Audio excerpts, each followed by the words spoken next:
Hello दोस्तों, स्वागत है GK by Yogesh sir channel में। दोस्तों, आज की हमारी बहुत ही बेहतरीन वीडियो होगी और आज जो हम बात करेंगे तो आज हम बात करेंगे प्रधानमंत्री जी के बारे में कि भारत के प्रधानमंत्री कौन हैं, कैसे कैसे इनको अपॉइंट किया जाता है, किसके द्वारा अपॉइंट करते हैं, इनकी पावर और शक्ति क्या होती है, प्रधानमंत्री को कितनी टर्म के लिए चुना जाता है, कैसे कैसे इनका काम होता है, कौन कौन इस पद पर रहे हैं और क्या क्या इन लोगों ने यहाँ पे काम किए हैं। तो आइए दोस्तों, आज हम जो टॉपिक पढ़ेंगे वो होगा हमारा प्राइम मिनिस्टर, यानी कि प्रधानमंत्री के टॉपिक को आज हम पढ़ने जा रहे हैं। तो आज का जो हमारा टॉपिक होगा प्रधानमंत्री का होगा। बहुत ही आसान तरीके से हम बहुत ही आसान तरीके से हर चीज को हम कवर करते चलेंगे। तो पहली बात आती है यहाँ पे दोस्तों, पहली बात यहाँ पे आती है कि प्रधानमंत्री का चुनाव कैसे किया जाता है या प्रधानमंत्री का पद कहां से लिया गया है। तो यदि मैं आर्टिकल की बात करूं कि किस अनुच्छेद में प्रधानमंत्री की पोस्ट है जो या पद है उसको डिफाइन किया गया है, तो 74 और 75 काउंसिल ऑफ मिनिस्टर और पीएम। काउंसिल ऑफ मिनिस्टर यानी कि मंत्री परिषद और प्रधानमंत्री की पोस्ट का वर्णन किया गया है 74-75 में। और इनके पद को कहां से लिया गया है, यदि ये क्वेश्चन यहाँ पे पूछा जाता है कि इनका पद कहां से लिया गया है, तो प्रधानमंत्री जी का पद लिया गया है ब्रिटेन से। कहां से लिया गया है दोस्तों? ब्रिटेन से लिया गया है। और जो पोस्ट इंडिया में प्रधानमंत्री की होती है, जो पोस्ट भारत में प्रधानमंत्री की होती है, वो जैसे आपको पता है कि राष्ट्रपति सर्वोच्च होता है, लेकिन सारे काम किसके हाथ में होते हैं? प्रधानमंत्री जी के हाथ में होते हैं। यदि यहाँ पे मैं बात करूं प्रधानमंत्री के बारे में, यदि मैं बात करता हूं कि योग्यता कि भारत के प्रधानमंत्री कौन बन सकते हैं, इनके लिए क्या एलिजिबिलिटी होनी चाहिए, तो नंबर 1 तो वो होना चाहिए वह भारत के नागरिक हो। दोस्तों, क्या हो? वह भारत के नागरिक हो। जो व्यक्ति भारत के प्रधानमंत्री बनना चाहते हैं तो भारत का नागरिक हो, 25 वर्ष आयु पूरी कर चुके हो। जो व्यक्ति चुनाव लड़ेगा प्रधानमंत्री के लिए तो उनकी एज कम से कम कितनी होनी चाहिए? 25 वर्ष। लोकसभा या राज्यसभा, यहां पर तो हम केवल एक वर्ड लिखेंगे दोस्तों। लोकसभा में बहुमत का नेता, यानी कि लोकसभा में ये बहुमत को सिद्ध करें, पागल व दिवालिया ना हो, और दोस्तों किसी सरकारी पद पर ना हो, किसी सरकारी पद पर ना हो। तो ये क्वालिटी, ये एलिजिबिलिटी या ये योग्यता होनी चाहिए जो भारत के प्रधानमंत्री नियुक्त किए जाते हैं भारत में, कि वह भारत के नागरिक हों, 25 वर्ष की आयु पूरी कर। जैसे क्वेश्चन आता है कि प्रधानमंत्री बनने के लिए कम से कम कितनी आयु होनी चाहिए, तो वहां पे आप क्या चेक करोगे कि आयु होनी चाहिए दोस्तों 25 वर्ष। लोकसभा में क्या होना चाहिए? लोकसभा में बहुमत का नेता होना चाहिए। लोकसभा में जो बहुमत सिद्ध करेगा उसको ही अपॉइंट किया जाता है। यदि मैं बात करूं इनकी योग्यता के बाद क्या होता है? इनको नियुक्त किया जाता है। इनको क्या किया जाता है दोस्तों? इनको किया जाता है नियुक्त। तो जो इनकी नियुक्ति होती है, नियुक्ति किसके द्वारा होती है? नियुक्ति होती है दोस्तों राष्ट्रपति के द्वारा। प्रधानमंत्री को किसके द्वारा अपॉइंट किया जाता है? राष्ट्रपति के द्वारा। एक बात मैं आपको यहां पे बता दूं कि यदि किसी ने अपना बहुमत सिद्ध किया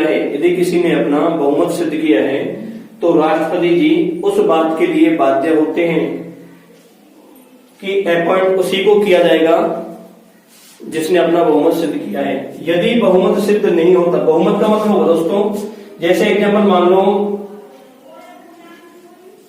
100 सीट हैं, टोटल कितनी सीट है 100, एग्जाम्पल के लिए 100 सीट हैं, तो 100 की हाफ यानी कि 50 और 50 प्लस 1 यानी कि 51 सीट जिस नेता की या जिस कैंडिडेट की या जिस पार्टी की 51 सीट होंगी, तो हम समझेंगे कि उसने बहुमत सिद्ध किया है, उसने बहुमत सिद्ध किया है। और जिसने भी बहुमत को सिद्ध किया है वो अपॉइंट होगा पीएम।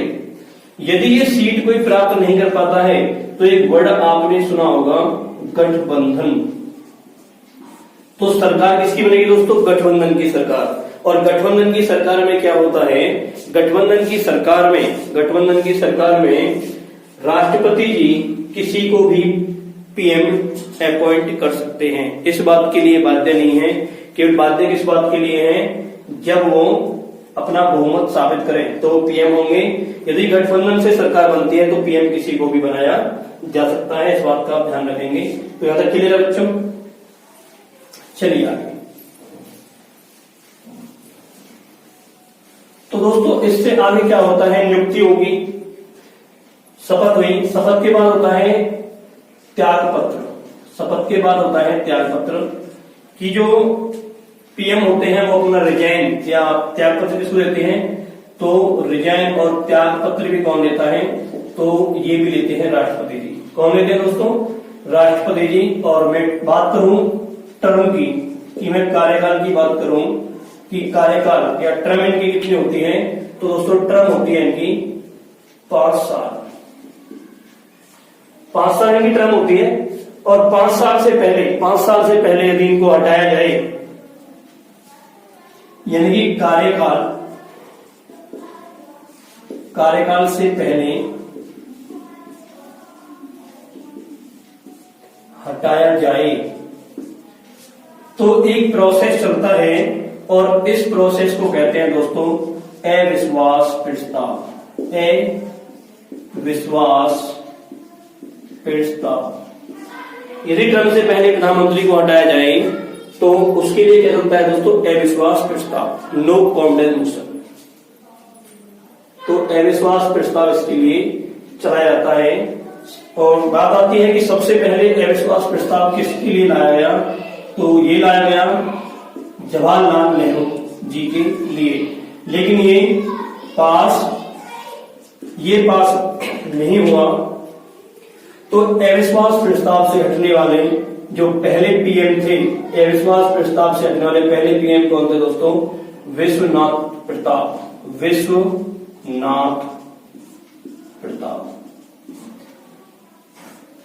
इनके लिए ये मत क्या था? ये पास हो गया था, तो इन्हें पोस्ट से हटाया गया था। और लाया किस लिए गया था? जवाहरलाल नेहरू के द्वारा। लेकिन ये पोस्ट से नहीं हटे। तो यहां तक बच्चों क्लियर है सभी को? यहां तक कोई डाउट किसी को कि कार्यकाल 5 साल होता है, त्यागपत्र राष्ट्रपति, और कार्यकाल से पहले हटाया जाए तो अविश्वास प्रस्ताव। चलिए आगे।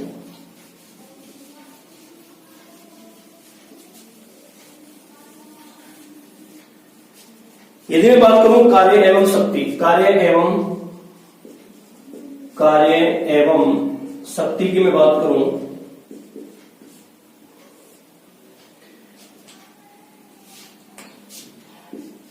तो मंत्रिमंडल का गठन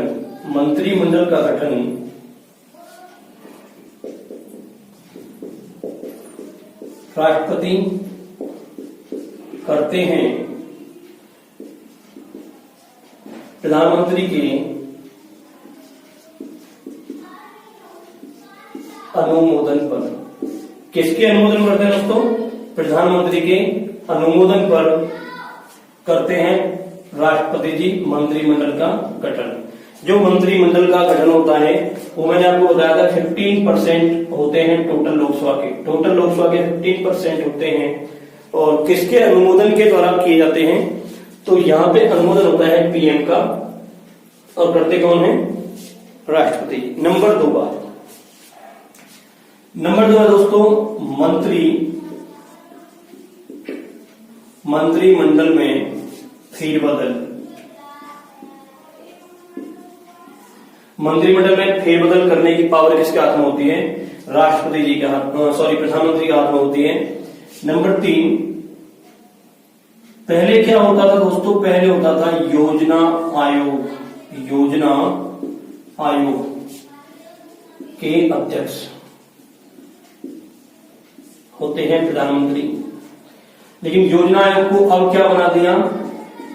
नीति आयोग। इसको रिप्लेस करके योजना आयोग को, यानी कि जो प्लानिंग कमीशन था उसको बना दिया नीति आयोग। तो इसके अध्यक्ष भी आज कौन होते हैं? इसके अध्यक्ष भी होते हैं दोस्तों प्रधानमंत्री। कौन होते हैं? प्रधानमंत्री होते हैं इसके अध्यक्ष भी। और पहले भी इसके अध्यक्ष कौन होते थे? पहले भी इसके अध्यक्ष प्रधानमंत्री जी होते थे, आज भी इसके अध्यक्ष कौन होते हैं दोस्तों? प्रधानमंत्री जी होते हैं। तो यहां तक कोई दिक्कत है किसी को? और नीति आयोग को कब स्टैब्लिश किया गया है? तो इसको मैं बता देता हूं आपको। फर्स्ट जैन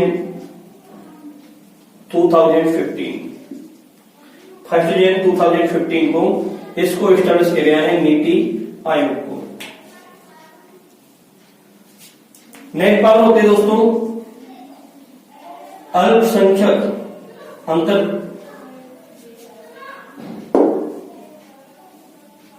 अंतरराज्यीय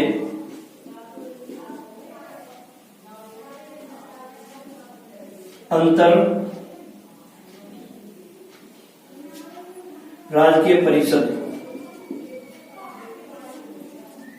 के अध्यक्ष भी कौन होते हैं? इनके अध्यक्ष भी होते हैं भारत के प्रधानमंत्री जी। कौन होते हैं? भारत के प्रधानमंत्री जी। और यदि मैं इनकी बात करूं कि इनका वेतन दोस्तों कितना होता है प्राइम मिनिस्टर ऑफ इंडिया का,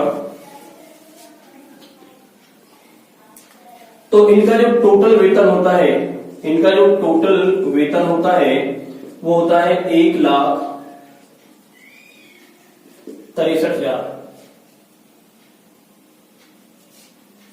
1,63,000 दोस्तों इनका वेतन होता है।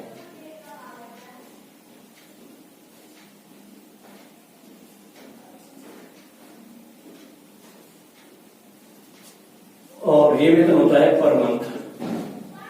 ये वेतन होता है दोस्तों इसका पर मंथ किनका? प्रधानमंत्री। और वैसे यदि एमपी, जैसे ये एमपी होते हैं तो एमपी का वेतन होता है 53,000 पर मंथ। लेकिन टोटल एक्सपेंस जो होते हैं तो उसके हिसाब से ये इनका वेतन होता है। तो यहां तक किसी को कोई दिक्कत, कोई डाउट? यहां तक किसी को कोई डाउट नहीं है। चलते हैं आगे चलते हैं दोस्तों। ये सीरीज आपके सामने लिखी हुई है, इनके बारे में थोड़ा थोड़ा हम पढ़ लेते हैं। जैसे जैसे क्वेश्चन यहां से पूछे जाते हैं उनके हिसाब से हम बात करेंगे। जैसे सबसे पहले, यानी कि पहले जो फर्स्ट पीएम है भारत के, वो कौन थे? जवाहरलाल नेहरू जी। सबसे लंबे कार्यकाल की मैं बात करूं, मैं तो जवाहरलाल नेहरू का सबसे लंबा कार्यकाल रहा है। सबसे लंबा कार्यकाल भी किसका रहा है? जवाहरलाल नेहरू जी का रहा है। एक और रिकॉर्ड इनके साथ है 17 साल, यानी कि 17 साल या 17 बार हम लिख देंगे। 17 बार राष्ट्रीय ध्वज, 17 बार राष्ट्रीय ध्वज लाल किले पर फहराने का रिकॉर्ड। यानी कि दोस्तों सबसे अधिक बार जो राष्ट्रीय ध्वज अब तक फहराया है वो प्रधानमंत्री कौन है? वो एक ही प्रधानमंत्री हैं, जवाहरलाल नेहरू जी। 17 बार, यानी कि 70 टाइम इन्होंने लाल किले पर राष्ट्रीय ध्वज को फहराया है और ये रिकॉर्ड इन्होंने अपने नाम किया है। तो इनका क्या है? सबसे लंबा कार्यकाल रहा है, 17 बार राष्ट्रीय ध्वज को फहराया है इन्होंने। और दोस्तों कार्यकाल के दौरान मृत्यु। कार्यकाल के दौरान मृत्यु भी किनकी हुई है? पंडित जवाहरलाल नेहरू की अपने कार्यकाल के दौरान ही मृत्यु हुई। और एक बात और करूं, यदि मैं बात करूं पंचशील समझौता, पंचशील समझौता, तो पंचशील समझौता भी कब हुआ है दोस्तों? 1954 में हुआ है। 1954 में हुआ है पंचशील समझौता। ये जो पंचशील समझौता हुआ, ये किस किस देश के बीच हुआ? ये हुआ दोस्तों भारत और चीन के बीच। भारत और चीन के बीच पंचशील समझौता हुआ 1954। तो भारत के पीएम उस समय कौन थे? उस समय थे जवाहरलाल नेहरू जी, जवाहरलाल नेहरू जी। और चीन की मैं बात करूं तो चीन के थे चाउ एन लाई, चाउ एन लाई। तो ये क्वेश्चन बहुत इंपोर्टेंट बन जाता है कि पंचशील समझौता कब हुआ? तो ये हुआ दोस्तों 1954 में। किस किस देश के बीच हुआ? भारत और चीन के बीच। भारत की तरफ से कौन थे? पंडित जवाहरलाल नेहरू। और चीन की तरफ से चाउ एन लाई, चाउ एन लाई। ये मोस्ट इंपोर्टेंट बन जाता है यहाँ पे चाउ एन लाई, क्योंकि भारत का तो हमें पता होता है, लेकिन दिक्कत दोस्तों यहाँ पे आ जाती है कि चाउ एन लाई। एक बात और आप ध्यान रखेंगे कि 1960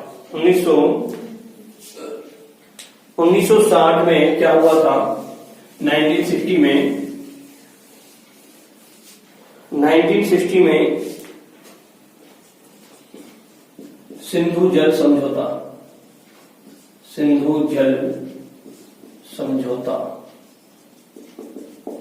ये भी किनके टाइम में हुआ था? जवाहरलाल नेहरू जी के टाइम में सिंधु जल समझौता हुआ 1960 में।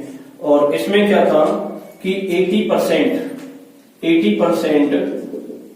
जो वाटर है, 80% जो पानी है वो जाएगा पाक को और 20% रहेगा इंडिया को। तो ऐसा एग्रीमेंट हुआ था। 80% पानी पाकिस्तान को जाएगा और 20% पानी रहेगा कहां पे? भारत में। तो दोस्तों ये जवाहरलाल नेहरू के कुछ इंपोर्टेंट फैक्ट थे, इनको आप ध्यान से देखें, पढ़ें। और चलते हैं आगे। आगे का मामला है हमारा लाल बहादुर शास्त्री जी। बहुत ही गरीब फैमिली से बिलोंग करते थे लाल बहादुर शास्त्री जी, बहुत ही गरीब फैमिली से। एक जवाहरलाल नेहरू का एक पॉइंट और आपको बता दूं मैं, शांतिवन इनकी समाधि स्थल है। किनकी है वो? जवाहरलाल नेहरू जी की। शांतिवन किसकी समाधि है? जवाहरलाल नेहरू। तो लाल बहादुर शास्त्री बहुत ही गरीब फैमिली से बिलोंग करते थे और इनको पढ़ाने का जो भार था वो भी किसी दूसरे व्यक्ति ने संभाला था, लाल बहादुर शास्त्री जी का। तो लाल बहादुर शास्त्री जी कम समय के लिए अपनी पोस्ट पर रहे हैं। तो इनका सबसे बड़ा, लाल बहादुर शास्त्री जी का जो सबसे बड़ा फैक्ट आता है वो आता है दोस्तों 1966 का ताशकंद समझौता। तो ये ताशकंद समझौता हुआ 1966 में। और जो ताशकंद समझौता था ये क्या था दोस्तों? जैसा आपको पता होगा 1965 भारत वर्सेस पाक युद्ध। 1965 में क्या हुआ था? भारत और पाकिस्तान का युद्ध हुआ। उस युद्ध में क्या हुआ था? भारत की जीत हुई। 1965 में। जब भारत इस युद्ध को जीत गया तो इसके बाद पाकिस्तान ने क्या कहा कि अब जो आप हमारा एरिया जीते हो उसे हमें वापस देने की कोशिश करें, कृपा करें। तो इसके लिए साफ मना कर दिया लाल बहादुर शास्त्री जी, उस समय जो भारत के प्रधानमंत्री जी हुआ करते थे। लेकिन बाद में क्या हुआ कि ताशकंद समझौता एक एग्रीमेंट बनाया गया दोस्तों। इस एग्रीमेंट में क्या हुआ? काफी मशक्कत के बाद जब लाल बहादुर शास्त्री के मना करने पर बार फिर भी प्रेशर आते गए ऊपर से, और फिर एक दिन हाँ भरी गई। तो ताशकंद में 1966 में समझौता हुआ और इसमें 10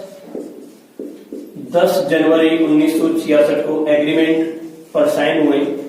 लिखा है ऐसा कि एग्रीमेंट पर साइन हुए थे और 11 जनवरी 1966 को जब उस होटल के रूम को खोला गया जिसमें लाल बहादुर शास्त्री जी डटे हुए थे, तो इनकी यहाँ पे देखी कि यहाँ पे इनकी डेथ हुई पड़ी है। यहाँ पर ये मरे हुए पड़े थे यहाँ पे लाल बहादुर शास्त्री जी। तो 11 जनवरी 1966 में इनकी डेथ हुई और इनकी डेथ को एक रहस्य बताया गया है कि हार्ट अटैक से इनकी डेथ हुई है। कुछ लोगों का मानना है कि ये एक प्री प्लान मर्डर था, पहले से ही ये योजना लोगों ने बना रखी थी उन्होंने कि इनकी हत्या करना निश्चित है। तो दोस्तों बात आती है ताशकंद की, ताशकंद कहाँ है? तो उस समय ताशकंद था संयुक्त राष्ट्र संघ यानी कि रसिया। उस समय ताशकंद था रसिया में। और आज की मैं बात करूं तो आज ताशकंद है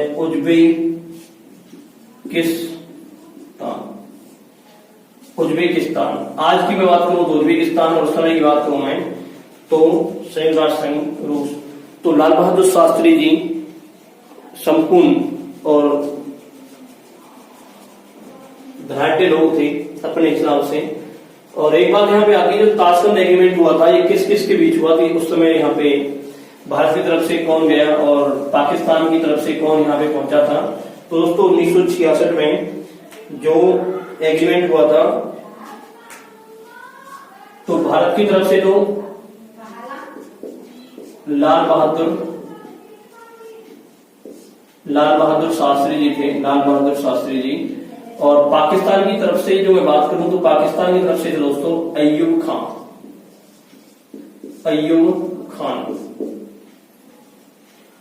तो पाकिस्तान की तरफ से कौन था? अय्यूब खान थे। और भारत की तरफ से थे लाल बहादुर शास्त्री। ये आप बिल्कुल बात ध्यान रखेंगे कि भारत की तरफ से कौन थे और पाकिस्तान की तरफ से कौन थे। और दोस्तों अपने अपनी टर्म के टाइम में ही डेथ हुई लाल बहादुर शास्त्री जी की। अपने कार्यकाल के दौरान क्या हुआ? मृत्यु। यदि बात आती है कि कार्यकाल के दौरान किनकी मृत्यु हुई है, तो कार्यकाल के दौरान मृत्यु हुई लाल बहादुर शास्त्री जी की। और लाल बहादुर शास्त्री जी ने नारा दिया था जय जवान जय किसान। ये स्लोगन भी किसने दिया है? लाल बहादुर शास्त्री जी ने। जय जवान जय किसान का लाल बहादुर शास्त्री ने नारा दिया है। और इनकी समाधि का नाम है दोस्तों विजय घाट। विजय घाट किसकी समाधि है? लाल इनकी समाधि को जानते हैं लाल बहादुर शास्त्री जी के नाम से। तो यह दोस्तों आशा करता हूं यहां तक हर फैक्ट आपको क्लियर होगा। चलते हैं इंदिरा गांधी।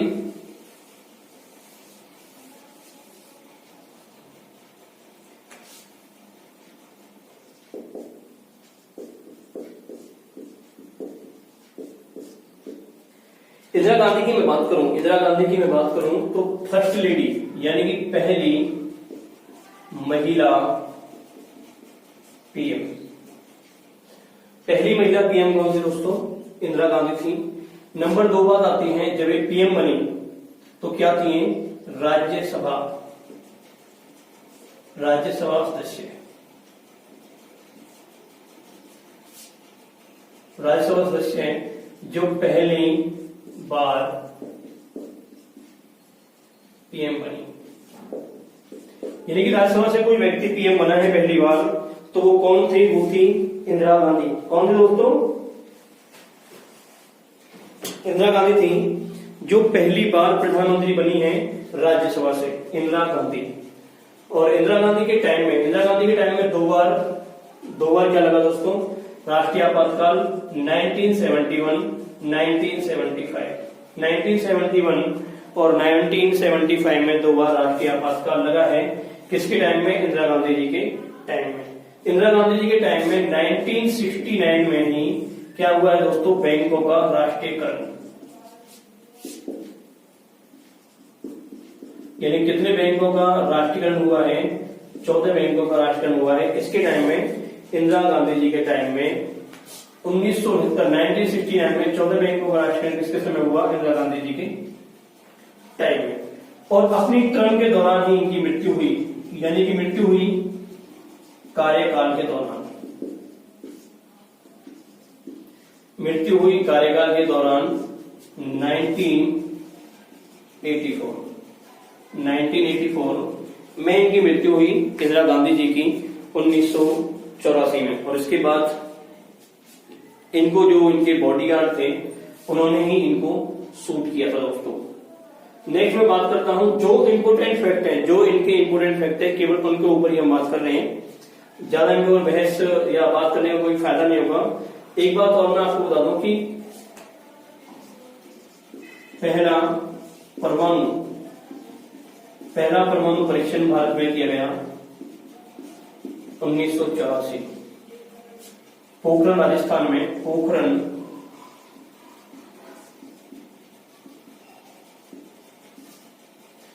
और ये भी पीएम कौन थी? इंदिरा गांधी जी यहाँ पे पीएम थी उस टाइम भी दोस्तों पीएम कौन थी? इंदिरा गांधी जी। 1984। तो यहाँ पे इनका एक और फैक्ट मैं आपको बता देता हूं।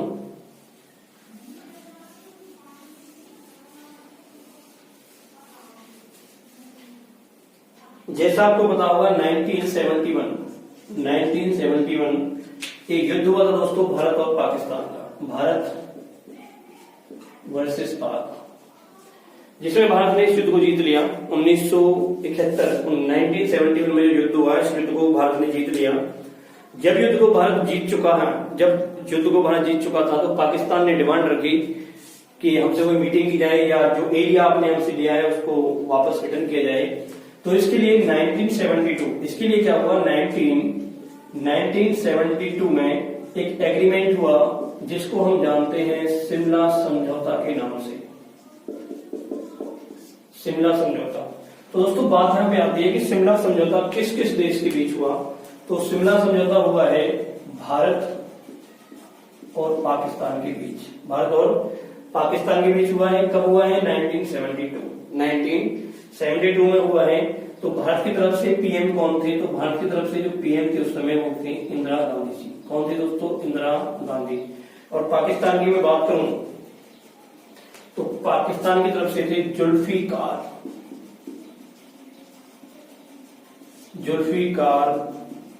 अली भुट्टो।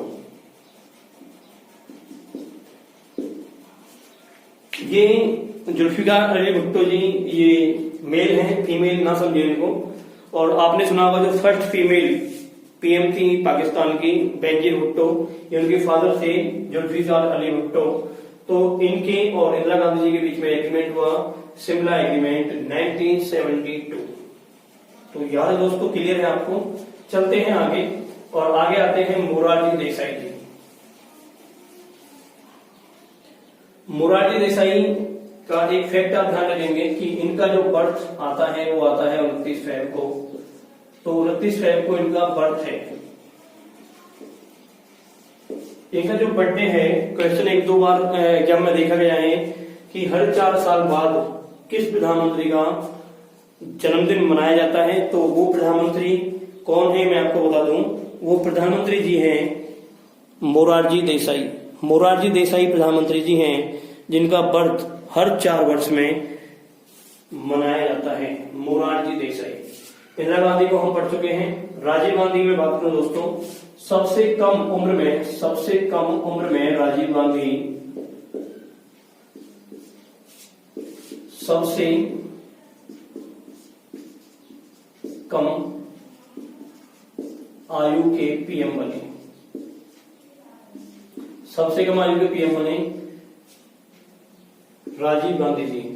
और इनकी जो हत्या की गई है 1991 में लिट्टे एक आतंकवादी संगठन था।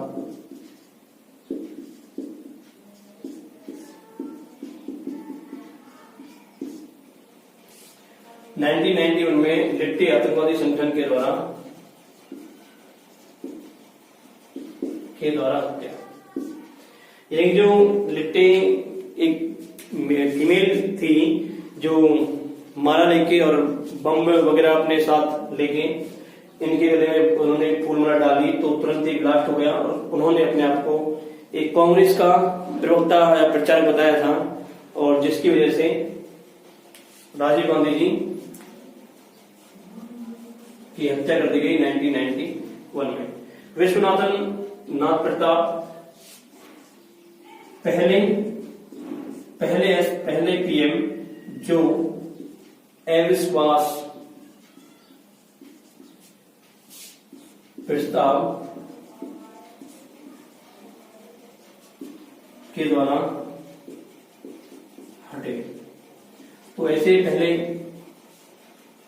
पीएम थे चंद्रशेखर पीवी नरसिम्हा राव, अटल बिहारी वाजपेयी। अटल बिहारी वाजपेयी जी की बात कर रहे हैं, जो इनके इंपोर्टेंट फैक्टर को पढ़ लेते दोस्तों, ज्यादा कुछ पढ़ने की जरूरत नहीं है। तो अटल बिहारी जो वाजपेयी हैं सबसे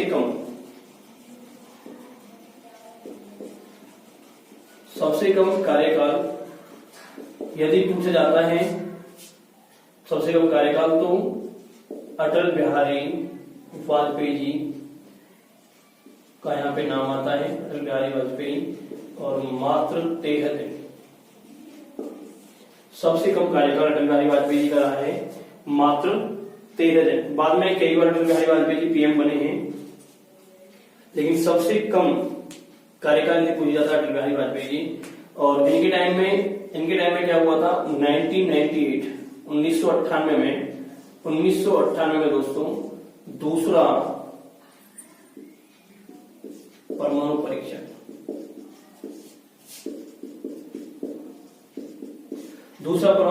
किसके समय हुआ, तो ये भी हुआ अटल बिहारी वाजपेयी।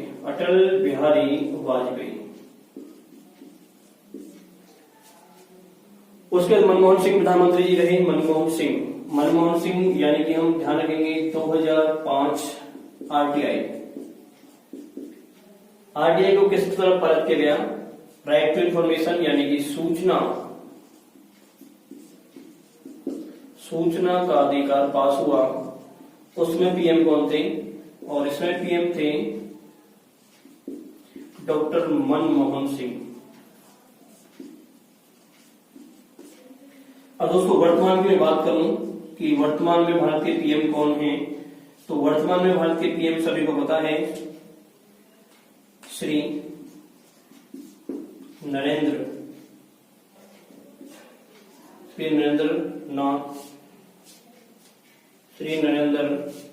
दामोदर दास मोदी। श्री नरेंद्र दामोदर दास मोदी जी हैं, जो आज की डेट में पूरे वर्ल्ड के अंदर जो आज की डेट में फेमस हैं, पूरे वर्ल्ड में जिन्होंने नाम कमाया है। तो 15 नाम दोस्तों यहाँ पे लिखे हुए हैं, 16 नाम मैं यहाँ पे लिख देता हूँ। 16वें हैं डॉक्टर मनमोहन सिंह, लगातार 2 बार पीएम रहे देश के, और आज जो पीएम है वो है श्री नरेंद्र मोदी। तो ये पूरी सीरीज हमारी खत्म हुई दोस्तों प्रधानमंत्रियों की। तो बहुत ही आसान तरीके से आप इनको याद कर सकते हैं, किस प्रधानमंत्री ने क्या काम किया है, या कैसे कैसे वो यहाँ पे अपने अपने पदों पर रहे हैं, और किसने क्या काम किया है। तो ये सभी आप ध्यान रखेंगे। और फिर इसके बाद मिलते हैं दोस्तों नेक्स्ट टॉपिक में हम, और उसमें हम पढ़ेंगे नेक्स्ट टॉपिक में कि किसका क्या क्या काम रहा है, किसने क्या क्या काम किए हैं। अटल बिहारी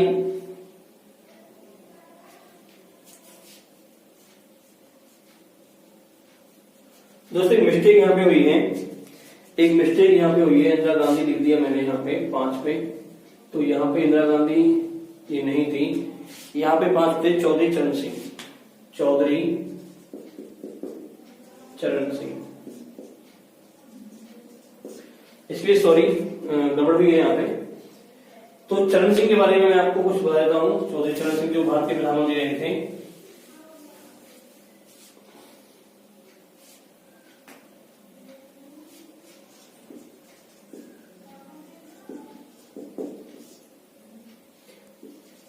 किसानों के मसीहा के नाम से चौधरी चरण सिंह जी को जाना जाता है। चौधरी चरण सिंह को जाना जाता है, किसानों को मसीहा कहते हैं चौधरी चरण सिंह, चौधरी चरण सिंह। लोकसभा ना जाने वाले ऐसे प्रधानमंत्री जो कभी लोकसभा नहीं गए, क्योंकि इनका कहना यह था कि मैं किसी के दबाव या प्रेशर में काम नहीं करता। यदि कोई प्रेशर दबाव मुझ पे डालता है तो मैं प्रधानमंत्री का पद ही छोड़ देता हूं। तो ऐसा दोस्तों इन लोगों ने किया था जो प्रधानमंत्री थे देश के, चौधरी चरण सिंह जी। और चौधरी चरण सिंह की याद में 23 दिसंबर को हर वर्ष किसान दिवस के रूप में मनाया जाता है। 23 दिसंबर हर साल किसान दिवस के रूप में मनाया जाता है। और चौधरी चरण सिंह की जो समाधि स्थल है उसका नाम भी है दोस्तों किसान घाट, उसका नाम भी है किसान घाट। तो आशा करता हूं दोस्तों वीडियो आपको जरूर पसंद आएगी। लाइक शेयर सब्सक्राइब करना बिल्कुल ना भूलें। मिलते हैं ऐसी नेक्स्ट वीडियो के साथ, तब तक के लिए जय हिंद जय भारत।